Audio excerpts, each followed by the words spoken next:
Welcome to Red Sox Digest, the only show where pain, sarcasm, and a dash of hope collide nightly like a Trevor Story strikeout. We cover every loss, every meltdown, and yes, even the rare win, with brutally honest takes and zero front office fluff. Subscribe today at RedSoxDigest.com or risk being left out in the cold like a home game in April. And now, here's the crew at Red Sox Digest. Good evening, sports fans, and welcome to another edition of Red Sox Digest. I'm your host tonight, Jim Dalfino. Joining me tonight is Nick Face. Nick Face is basically the anti-Yankee. Yankee fans love to sit quietly in their $1,200 seats and clap politely for a blue single. Nick, he's a one-man riot squad. If he were a Yankee, he'd have been ejected from the Bronx years ago for screaming, "Swing the bat, you clown," at his own players. He hates losing so much that if he were in charge of the Yankees right now, the entire roster would already be on waivers, the Monument Park plaques would be repossessed, and Aaron Judge would be doing batting practice at Nick's backyard cage just to get his head right. Face doesn't just dislike losing, he treats it like a federal crime, and he's judge, jury, and Boone's executioner all rolled into one. And also joining me tonight is Nick Diamond. Nick Diamond, our Florida stat wizard, treats Yankees games like a NASA launch. He's over here with 3 laptops, a calculator watch, and enough charts to make Brian Cashman cry into his spreadsheets. Yankees fans brag about 27 rings. Nick's the guy who reminds them that half of those were before color television. Then pulls up a graph showing how their batting average in high leverage spots is currently lower than a middle school science fair project. He's so deep into the numbers that if Carlos Rodon throws a ball in the dirt, Nick doesn't just say bad pitch. He launches into a 6-minute TED Talk on Rodon's declining spin rate, his BABIP, and the statistical probability of his ERA ballooning faster than a Yankee Stadium beer prices. Let's get into it. Your Boston Red Sox are now 71-60, sitting 5 games behind the division-leading Blue Jays, who lost today to the Miami Marlins, and are still half a game up on the Yankees for the top wild card spot. So remember yesterday when the Sox turned Yankee Stadium into a Little League batting practice session and hung 12 runs to the Bronx Bombers? Yeah, apparently that was the entire week's supply of offense because tonight they looked like they left their bats in the hotel lobby. Dustin May took the ball and promptly lit it on fire. The guy gave up rockets like he was hosting the 4th of July. Chisholm Jr. and Grisham both went deep, and by the 5th inning, it was 5-0 Yankees. I've seen beer league softball pitchers with better command. And then there's Walker Bueller, the new guy in the bullpen who apparently thinks ace is short for absolutely can't execute. Every time he toes the rubber, Sox fans wonder if they should just grab a hot dog and wait for more bullpen help. The offense, they remembered how to score twice. A Nathaniel Lowe single in the 6th plated Bregman and Gonzalez, but that was the equivalent of putting a Hello Kitty Band-Aid on a chainsaw accident. Final score, Yankees 7, Sox 2, because Jazz Chisholm couldn't let anyone else with ISH in his name be the only one to hit 2 home runs tonight. The ongoing case of too many runs. This team has a special gift. Anytime they drop a dozen or so on someone, the next game they look like they couldn't hit water if it fell out of a boat. It's like they need to recharge their offense on a week-long nap after an explosion. One night, they're the 27 Yankees, and the next night, they're the 2023 A's.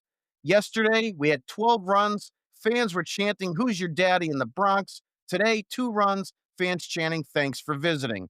With Halloween coming up in October, we might as well have Dustin May dress up as a dumpster fire. And then there's Walker Bueller, our $20 million man, who looks like he left his dignity in Los Angeles. Nick Face, I want to start with you tonight with our typical segment, Nick Face's Word of the Day. And now it's time for Nick Face's Word of the Day. Tonight's word of the day is, anybody drum roll? Anybody want to get you in suspense here a little bit. Word of the day here tonight is garbage.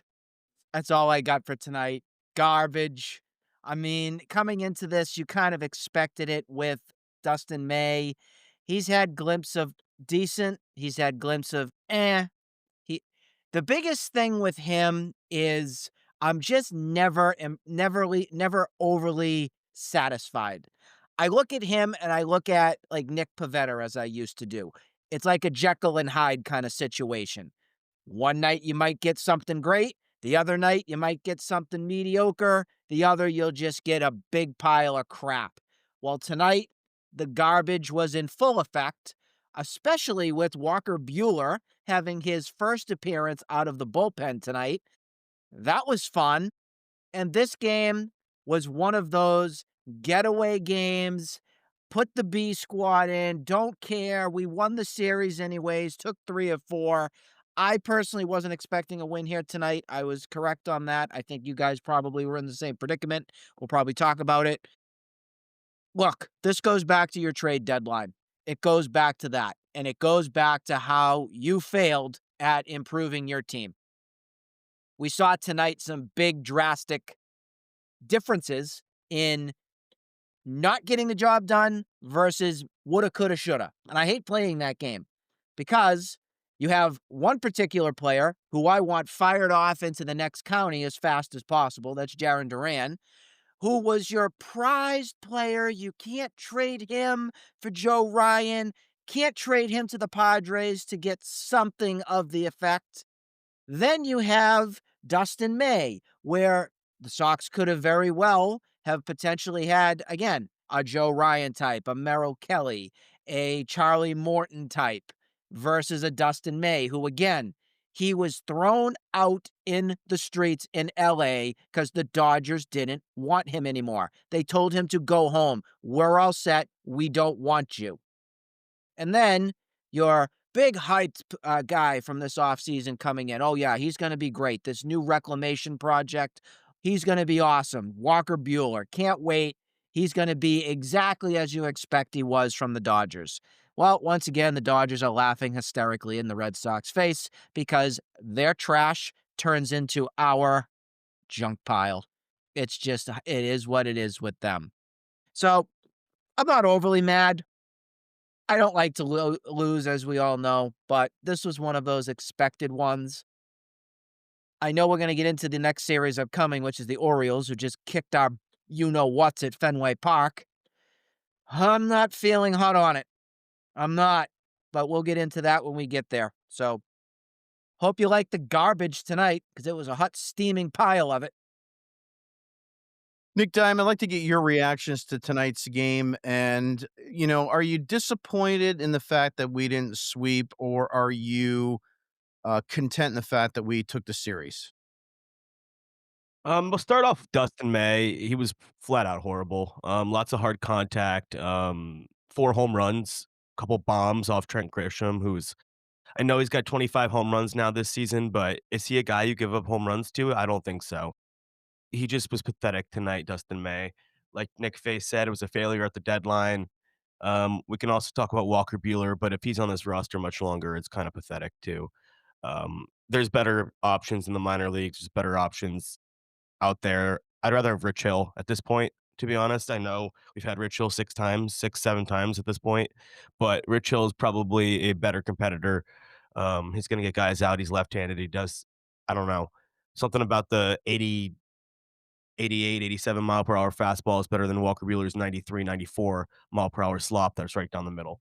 Oh, I'd have those two guys, like you said, the Dodgers gave them up. They wanted nothing to do with those guys anymore, and I think it's wrong to uh, take guys that the Dodgers don't want anymore. They're smarter than you. So, yeah, if you're asking if I'm disappointed, a little bit. I mean, I would like to have swept, especially the day the Blue Jays lost. I'm disappointed, but coming into this series, I expected a split, so I can't be too upset. But um, I am a little disappointed in Romy Gonzalez has been slumping lately. This is against a left-handed hitter. I expected more out of him. The password kind of looked overmatched all series. No hits for him, just a few walks. So, not overly impressed for him yet. So it's a little bit of a annoyed that we lost this series. I lost the series finale, but Carlos Rodon's been pretty good. Nate Eaton in the 5 hole. It's just a little bit of a punt lineup, so I think we all expected this loss. Yeah, see, these are the type of games that hopefully we don't look back on in, the end of September and October and say what could have been. And I harp on this quite a bit on this podcast and on Twitter because too many people will try to, turn lemonade out of lemons and say, oh, well, in April it's too early. And then, you won the series. There's guys on a lot of the radio stations, "Oh, that's okay, you won the series," but, if you smell blood, you gotta go for it.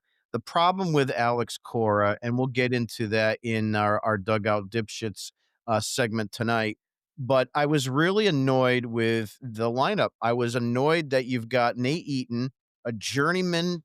I don't even know if I wanna call him an infielder or an outfielder, but a journeyman guy who just was brought back up to the major leagues, who was summoned to the minors because he didn't know how to play third base when he was here in his prior stint, is now all of a sudden been your DH. He's been your leadoff guy, and now he's in the heart of the order as your number five hitter. Look, I understand Abreu is hurt, and I understand that Ref Schneider is hurt. But I just look at that lineup and I say to myself, "You've gotta be kidding me." And of course, I was right because in the first inning, he comes up with runners on, he pops up, it's in foul play at first. So, I mean, this is one of those situations where you are putting yourself in a position to lose when you pull crap like this. And if you wanna put some sort of crazy lineup together like that when you've got a guy like Crochet going or Bayo or even Lucas Giolito, that's fine. But when you're gonna have the back end mop up of your rotation that's gonna be, pitching that night, you almost have to have your best possible lineup going, and that's not what Alex Cora did tonight, and that's why they deserve to lose because this is an Alex Cora loss, in my opinion, more so than anything else, and he drives me crazy when this happens. Your comment on Walker Bueller, I just wanna give my take on him. I don't understand how this guy can make September. I really don't. He's been obviously summoned out of the rotation. He's lost his job in the rotation. Your first outing of his in the bullpen, and he vomits all over himself yet again. 2 hits, 2 earned runs, 2 and a third innings, and 2 strikeouts and a walk. I mean, you just can't do that as a reliever. You can't even do that as a starter. So I don't know how much longer the leash is with Walker Bueller, but I'll tell you, with guys like Peyton Tolley in the minor leagues, and some of the other guys that we're kind of high on, I don't understand how much longer your $20 million Walker Bueller can survive the rest of this season because he's only going to hurt you more than he's going to help you. And that's the bottom line. Moving right along, I want to talk a little bit about Jarren Duran. Nick, you and I were talking about this a little bit in the chat and so forth. Duran today 0 for 3 with a walk, 2 strikeouts. He's batting 221 in August after 317 in July. Is he just slowing down? Is he getting tired? Or is he just not really as productive as a player as he once was? Nick Face, I'll start with you on that one. Parents, if you have your children around, make sure they have earplugs or earphones in because it's gonna get a little nasty right now. So just want to give you the forewarning here. Jarren Duran sucks. Okay, plain and simple, sucks. I am so fed up with him. He is the number one player I'm most fed up with on this team this season. Last season is so far in the distance from what he did last season to what he is now. Truthfully, he's a platoon player. If you look at his numbers and you look at what he's producing, he has no business being in the lineup against a left-handed pitcher. Jim, what did you have the stat? He's hitting 203. Is that correct? I'll look it back up again while you're talking. Even against right-handed pitching, his at-bat tonight that he took 3 pitches and had no ounce of contact, no ounce of anything to do with his at-bat when he was up there. And it was a great situation you were in. 201 Dave against just came left-handed. on. Nick, 201. 201 against left-handed pitching, 288 against right-handed pitching. I'm going to come at you with another stat here, too. I was going back and forth on Twitter X tonight with some real imbeciles tonight, and there's going to be a whole segment later dedicated to you dipshits of the night because it's ridiculous to have somebody come at me and say, oh, well, in runners in scoring position, Jarren Duran's hitting 310. Cut the crap. What are you watching on your television screen? You're watching a player who has no business being up in a situation like this, never mind being in major leagues, to get the job done. I am so sick of it with him. He has the wheels of the century, and you still continue to think that you can hit the ball out of the yard every time with your swing. Make a goddamn adjustment with your bat. Drive the ball down the left side. Bunt. Wheel it out. It is not helping the team one iota with you swinging for the fences on your damn launch angle when you strike out. He's going to probably hit the 200 mark on the season for strikeouts this season. But here are Jarren Duran's leverage situation statistics brought to you by Baseball Reference. If you haven't been to that site, I highly recommend it. It's outstanding. High leverage. He is batting .224 on the season with 24 strikeouts. That includes tonight's. Medium leverage. That includes a .272 average, 66 strikeouts. What I'm surprised with, too, here is slugging percentage. I want to give you that, too. Slugging for high leverage. He's hitting slugging percentage is .294. Medium leverage. Once again, I said it was .272. His slugging, .469. His on-base percentage is .332. Low leverage, .259. Basically what he's hitting this season. His on-base percentage is .345, and his slugging percentage is .482. I don't know you guys, and 45 strikeouts in low leverage situations too. So he's getting up there in the strikeout numbers big time. By the time the season ends, you better not be hitting about 200 for that strikeout number, because that's going to be fireable into the sun if it gets to that point.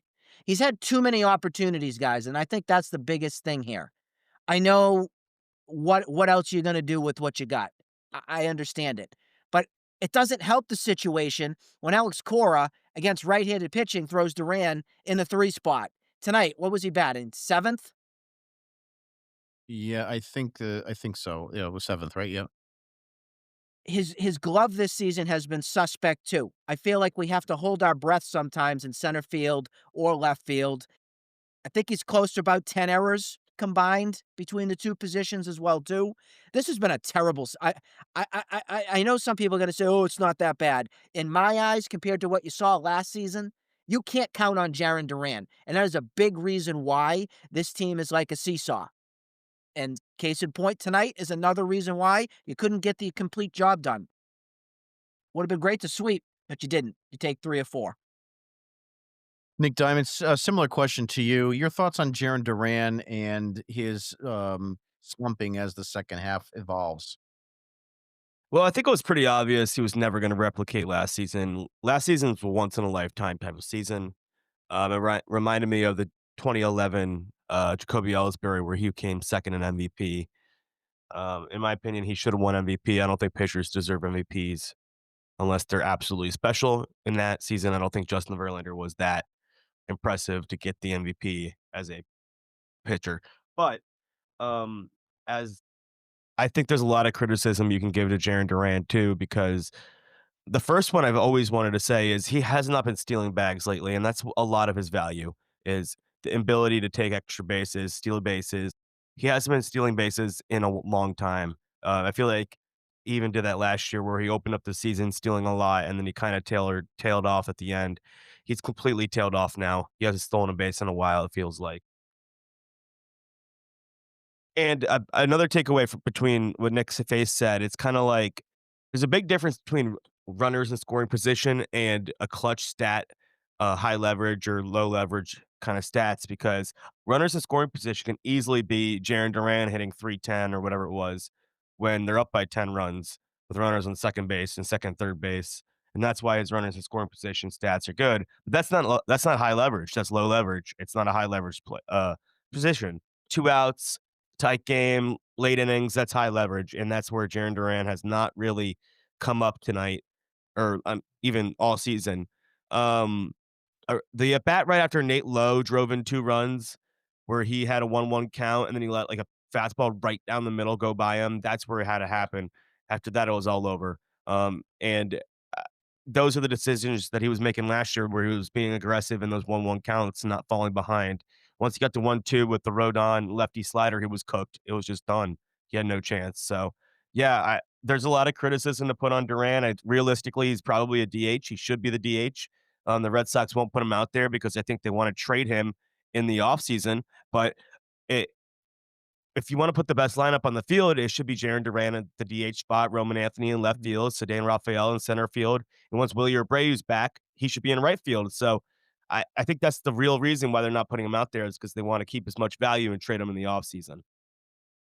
Well, to your point, Nick Diamond, if you look at the monthly statistics of Jarren Duran's stolen bases, he stole 10 bases in April and March, the combination month, and 10 stolen bases. May, 3 stolen bases. 3. June, 2 stolen bases. 2 stolen bases in June. 3 in July, and so far 3 in August. So you hit the nail on the head. He's definitely not being as aggressive, and he has no caught stealings since May. So he is just not even going. And a lot of people might say, well, he's stretching the singles into doubles and so forth. He's not. If you look at the Jarren Duran when he came up in 23, I think it was, when uh, what's his face went on the injury from the forearm injury. Can't think of his name right now. Uh, and then all of last year, especially the beginning of 24, you saw an aggressive Jarren Duran on the bases. You saw him stretch singles into doubles at an alarming rate where it was almost video game like. You are just not seeing that out of Jarren Duran this year at all. You And know what another big stat is too, Jim? What you mentioned the doubles, but what about the triples guys? I mean, this was somebody that was flashing on on the bags and banging out triples left and right. We aren't even seeing that because you're not seeing consistent contact. You're just not. His yeah, biggest asset are his legs. Why they aren't getting used, I don't know. It is such a mystery to me.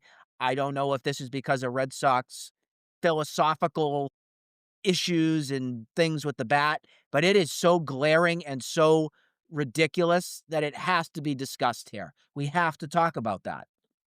well, I think the other thing too, Nick, is that for a leadoff guy, he doesn't really have a very high on base percentage.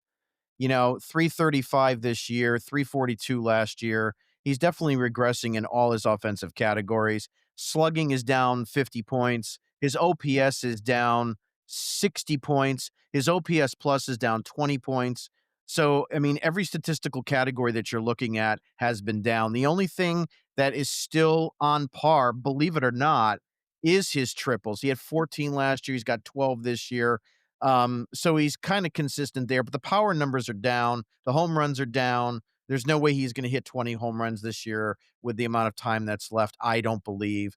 And he had 34 stolen bases last year. He's got 21 this year. I just don't see him, cracking the 30 mark, especially the way that he's stealing 2 or 3 bags a month now. It's just not going to happen with him. So, I think they do have to look at moving him. He's a guy that doesn't have a long-term solution or part of this team in going forward. I think he's a free agent. He's arbitration eligible in 26, free agent in 29. I mean, he's 28 his last year. So with 3 more seasons, 26, 27, 28, if that's the case, they're not going to sign him to a long-term deal. If he gets hurt and he loses his wheels, he's really not going to carry enough offensively to make him a worthwhile long-term investment. So I think this is the year. They should have moved him last year, to be honest with you, right after that, Mhm. all-star season. That was the time to move Jarren Duran. This offseason is going to be a little bit tougher. His stock has really gone down. Nick, go ahead. The question I want to ask to both of you guys here is over the long-term play here with Duran. The Red Sox have a big decision to make, obviously. Is he a part of the future? Is he tradable? What are they going to do? The biggest concern here for me on Duran is his mental ability. I personally don't think Duran can make it here in Boston. I don't. I look at Duran as a classic guy that would be perfect with the Tampa Rays, the Pittsburgh Pirates, the Arizona Diamondbacks, somewhere where us fans, we're honest, we're brutal, we're ruthless, we call it as we see. We understand that. So are we doing a disservice because we're all over Duran, like say right now? Are we doing a disservice to him because all it's going to do is do a tailspin and make him get out of control and never produce again? That's what that's kind of where I'm at with, am I being too critical? Am I being not nice? I keep thinking about that in the back of my mind because I do want Durant to succeed. I think the two of you guys want that too. We want him to use his skill sets perfectly to help win games and get this team into the playoffs. I mean, plain and simple. So I think about that. I don't know if you guys think about that, but I do. I mean, to your point, and then Nick Diamond, you can chime in.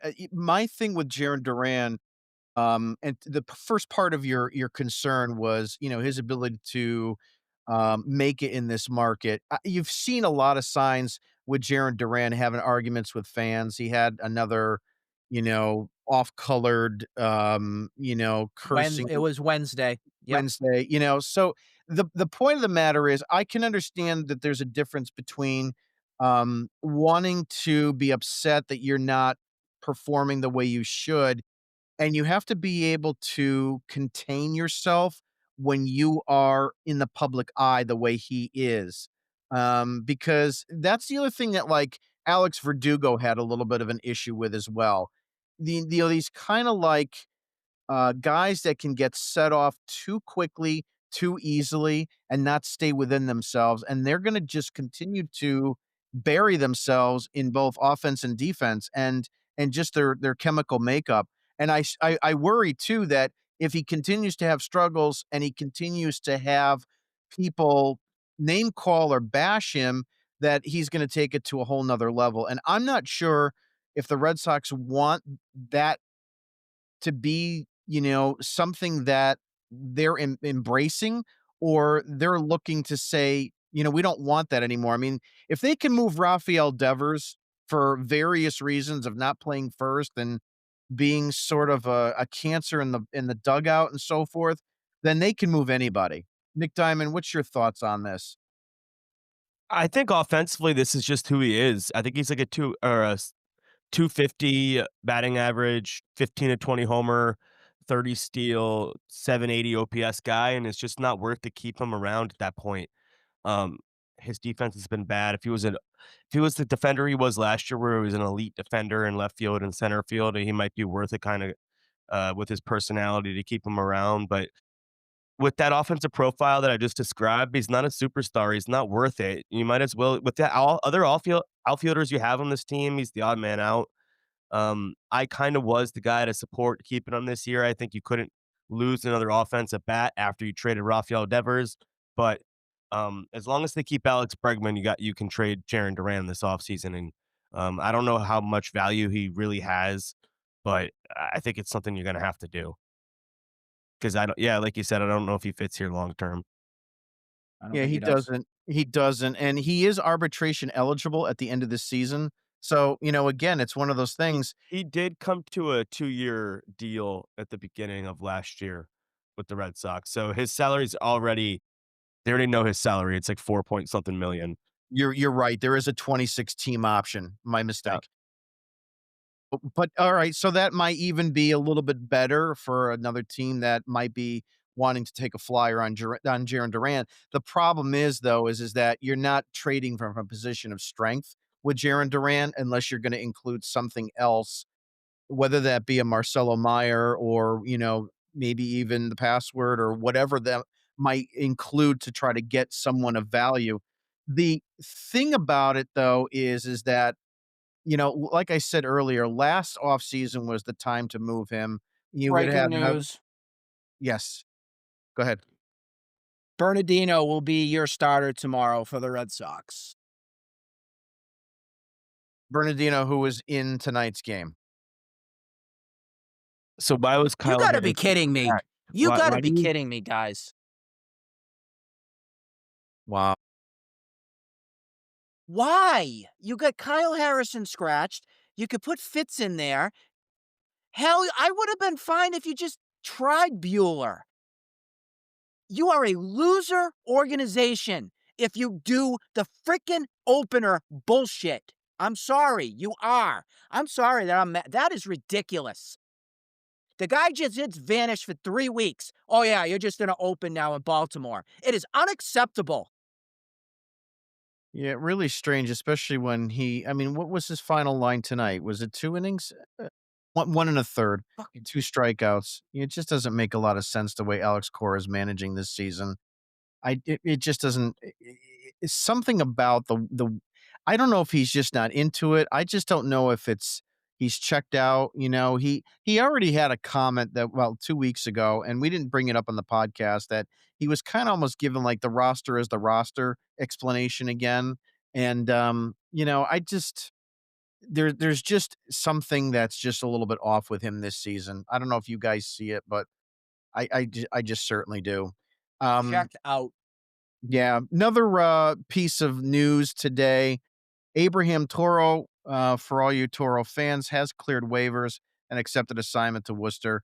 We did check on this a little bit. I'll just get 30 seconds from each of you on Abraham Toro. Nick Diamond, you first, please.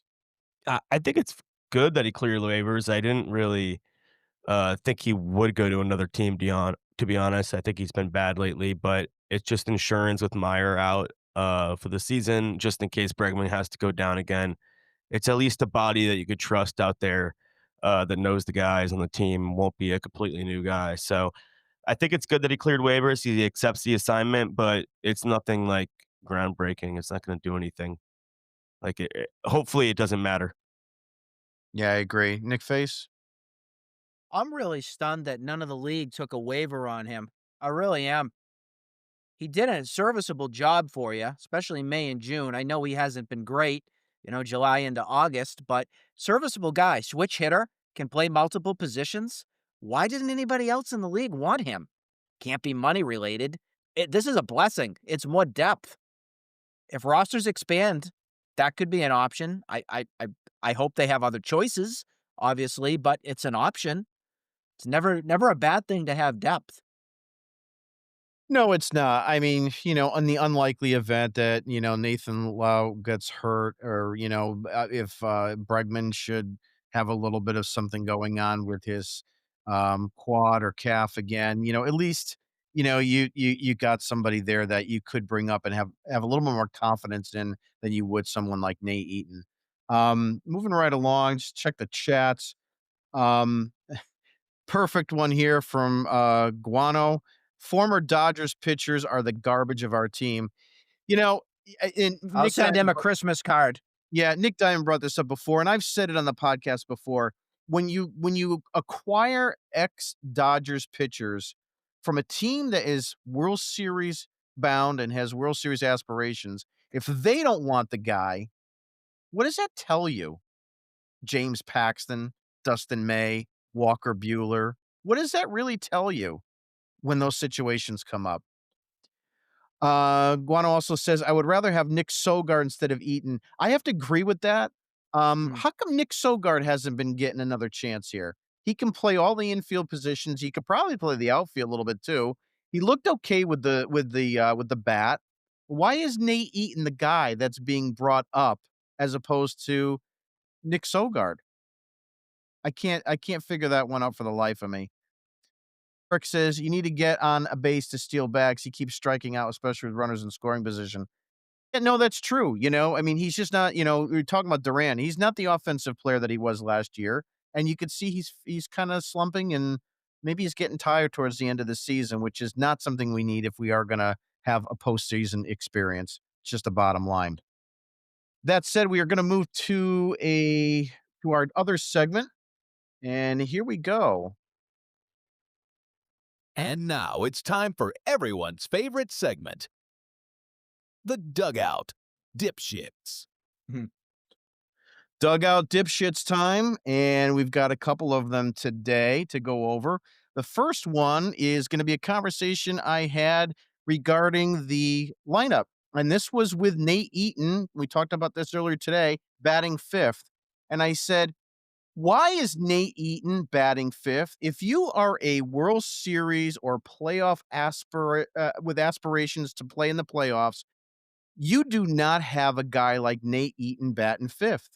Um, and Tim McDermott's response was, because Cora said so. Live with it. I don't even know what the hell that means. Nick Face, is that in English? Can you kind of give me a diagnosis on that? I was wondering if you had a bad patient last week at your practice. I mean, That's basically what that statement kind of says to me. Here's the ironic thing: we're on the verge here of Rob Refsnyder, Wilyer Abreu, Justin Slayton, all getting this could be cleared to be coming to this team very shortly. So Nate Eaton, you're going to be out of here, but yet you're good enough to bat fifth and play center field tonight against the Yankees.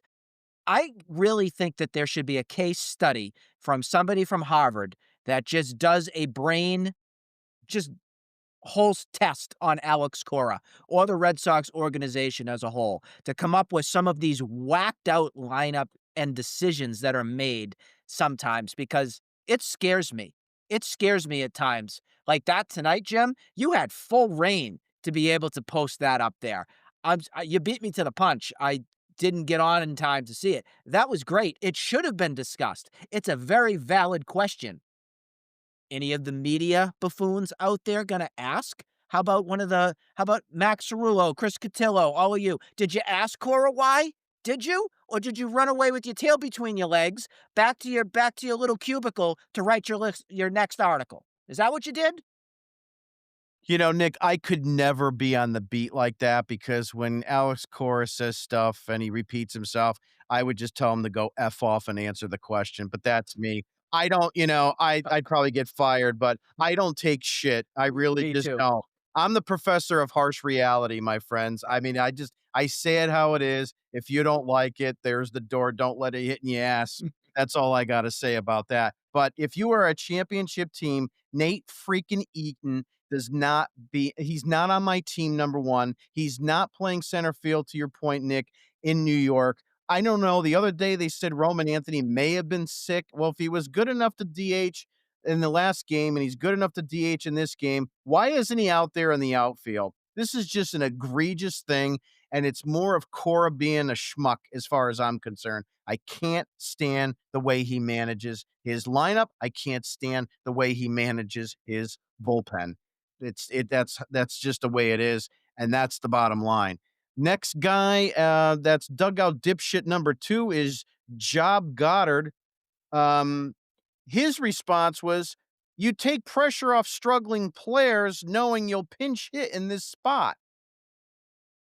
So my response to him was, if you're filling out a lineup card and you're basing that lineup on who you're going to pinch hit in the lineup, don't make the lineup. That's ridiculous. That is a really silly comment, because, again, you're making that lineup and saying, well, he's going to be the first guy I'm going to pinch hit for. So what are you going to do? Put Yoshida in there, and then you're going to have Story, Yoshida, and Duran? It just doesn't make any sense to me. So, you know what, Job, I love you, but I don't know what the hell that was all about. Last but not least, Nick, this is your boy. Ballpark bust. Yeah. Go for it. Oh, man. So I put up a frozen picture of Jarren Duran saying, this is Jarren Duran live look after that, looking at that pitch to end the threat when you were in somewhat of a comeback stage at 5-2. Ballpark Yuts comes out. I said it. Ballpark Buzz comes at me and he says, well, he's hitting 310 with runners in scoring position. So naturally, those sorts of things don't sit well with me. So we're going back and forth. And then finally, Daniel Fox actually came into the chat and put up the high leverage statistics, which we already kind of went off with Duran, with how he's doing overall when it's high leverage, medium leverage, and low leverage. So all in all, Ballpark Buzz just loves to engage I'll just keep it nice. He loves to engage. He loves to think that he's the Lord and Savior at times, and he's not even from Boston. He's not. I know he roots for the team, and I got along with him fine when I was with the other pod back in the day. Did I mention I like this pod better? Oh, sorry. Um, but overall, I will say that it's comical when you root for mediocrity. It's comical when you root for striking out, and you look at those things and say, "Oh, we'll get him next time. It's okay. We'll just tap him up, a little pat on the back. He'll get him next time. Don't worry. It's okay if we lose today. It's okay. No big deal." That's his mentality. That's his MO. If you want to add on anything else, Jim, go ahead. When he was with the night guys on that podcast, I used to listen to him at night before going to bed so that I could get a good night's rest. That being said, I want to finish off with final takes, and let's start that off with the Baltimore series. So we have the Orioles for 4. So as Nick Face mentioned, we got Bernardino against Sagano tomorrow. Giolito is on Tuesday, Brian Bayo on Wednesday, and then Garrett Crochet on Thursday. 4-game series. Nick Diamond, how you think this is going to go? Well, we don't get Trevor Rogers, so that's pretty good. He pitched today. He was dominant again. I don't think we win tomorrow. Just putting that out there. I know we face Sugano again, which is kind of an advantage for us. But Brendan Bernardino and Richard Fitz as the bulk guy, I don't have a lot of faith in those two. I mean, I like Bernardino, but he threw a lot of pitches today. He's going to be expected to pitch tomorrow. I know why they're starting him. It's just for Gunnar Henderson to get through Gunnar Henderson, and I think they go to Dick Fitz. But yeah, I think they'd lose game 1. Let's hope they win with the Bayo and the Crochet start. A split is what I'm going to say. I expect more than that against the Orioles right now, though. So I think they get a split. I'll be disappointed in a split. If they don't take 3, it'll be disappointed. Nick Face, your closing thoughts on the Orioles series. If you dial the tape back when the series was upcoming last week, and I said, yeah, Baltimore's going to sweep the Red Sox at Fenway Park. I know there was some stunning, did he just say that? I did say that. This time, I actually think, because it's a 4-game set and because you don't have Trevor Rogers going up, you also had, may I remind you, Dustin May and Walker Bueller were your 2 starters that last 2 series, Monday, Tuesday last week. That's also why I went with that. This is a little bit kind of better. Obviously, Bernardino throwing tomorrow. He's going to probably throw an inning. I still hate it. I hate openers. I think it's so stupid. It should not happen. It should be banned. Fitz should just at least start. I get the Gunnar Henderson thing. I get it. But what about your 5th, 6th, 7th, 8th inning? Is that not important either? So I look at that way. I don't think they win tomorrow. Nope, I don't. I think Richard Fitz coming out of the pen is going to be interesting, meaning that it's probably going to be not great. I'm not expecting something where he's going to come in and dominate from innings 2 through 6. Say if he gets through that, he'll probably give up 4, 5 runs. It's going to be a matter of if this offense can wake the heck up and get the job done. I think we forgot to also mention that this was so predictable tonight with the Red Sox winning 12-1 yesterday and then not even being able to do anything with the bats again tonight. Do you see the pattern, folks? Do you see where this comes from? We're on a stretch now where you don't know what you're going to get right now from the offense. So they could go to sleepy land the next 2-3 nights, and we could be screaming, where are the bats? Where are they? Is anybody going to step in? I think I feel okay with the Giolito start on Tuesday. Obviously, with Bayo as well, I feel fine with that and Crochet. My biggest question here is not the pitching. It is the offense. What can you do? This is a Baltimore team that's been playing a little bit better. They have been.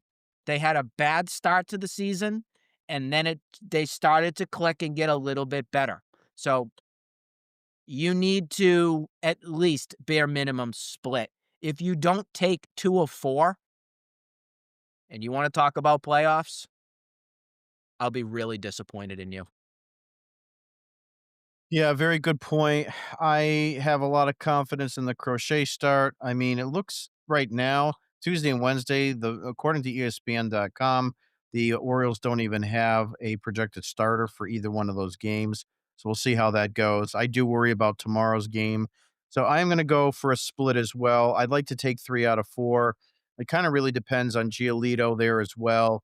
Um, I mean, you got 3 starters that you'd like to hopefully have a lot of confidence in, but Nick Face, to your point, it's all about the offense and what they're gonna do there. And I also don't know, when guys like Abreu are gonna be coming back and maybe the password gets sent down, or maybe he's in this series and maybe they can start seeing some offense out of him. Nick Diamond, go ahead. I think it's weird that they scratched Kyle Harrison and then they didn't call him up when he's scheduled to pitch tomorrow. He was scheduled to pitch today, but he could easily pitch tomorrow. I think there's a non-0% chance that Peyton Tolley is called up and scratched for his next start, which I think would be the Garrett Crochet day. So maybe they'd put him as the starter after Crochet if that's the guy they want to insert into the rotation. So just the thought maybe that they chose Tolley over Harrison, but I'm still surprised that they would scratch Harrison and then not choose to start him today or Same. tomorrow. So you're saying you think Crochet might get bumped, or you think It could be Crochet bumped, or they could just put Tolley as the next day because I think that would be what the Walker Bueller spot in the rotation again, or Bernardino spot coming up again. well, if they It would bump be Dustin May. It would be Dustin May's Yeah, if spot. they bump Crochet to Friday, you would have Crochet against Paul Skeens. That Now would be that would be awesome. that would be a game to go see. That Yep. would be awesome. Um, Nick Face, I'm just gonna finish with a comment that you made about openers. Uh, a team like the Red Sox, given the resources they have, the money, they should not have to deal with openers in these kind of games. The opener concept, for everybody, just to kinda remind you, was a Tampa Bay Rays concept. And part of that reason is because the Tampa Bay Rays don't have money. They can't attract really good starters that can go 7 innings on a nightly basis and make 32 starts a season. So, because they've always had really good bullpens, and when I say really good, it's because they bring up guys, they have them throw their arms out, they get Tommy John, and they kick them to the curb. That's how they run their bullpen. And so that's what they would do. They would bring these guys in as openers because they needed to grab a couple innings and then go from there. And the rest of baseball said, "Hey, this is pretty cool. We all want to be the Rays. If the Rays can do it, we can do it." Mhm. And so then a lot of teams started doing it. Here's the thing that I'll leave everybody with tonight. The Tampa Bay Rays have made the most starts in 2025 than any other team out of their 5 starters, the most What's starts. that? So, they have gone against their own opener ideal. How about that one? Have a great night, everybody. We will see you tomorrow night, and, hopefully, we can turn this one-game loss around, and we will see you then. Have a good night, everybody.